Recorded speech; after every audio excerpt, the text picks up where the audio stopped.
रावण महिला मानक विषय रे एमिति चारोटी कथा कहिसंती जहा सुनिले आपणक लोम टांकुरी उठिबो।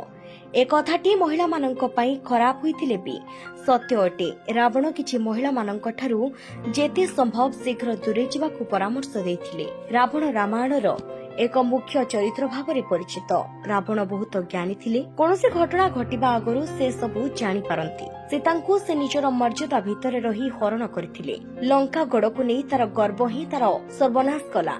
किंतु रावण महिलांकु नै जे चारोटी कथा कहिसंती ताहाकु सुनिला परे आपणक लोम टांकुरी उठी पारे। से कथाकु आमे जानिबा निहाती जरूरी।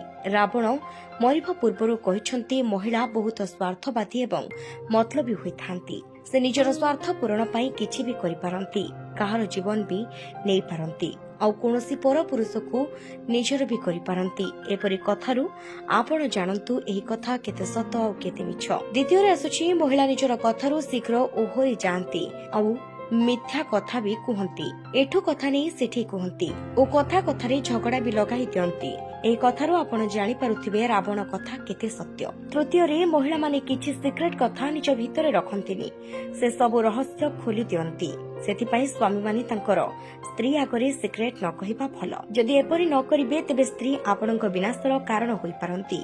चतुर्थ रे महिला माने कहा चालरे भी शीघ्र फसी जांती। से पुरुष हेउ बा स्त्री एभଳି करी निजर घर बर्बाद करि दियंती। Bureau report, office reporter.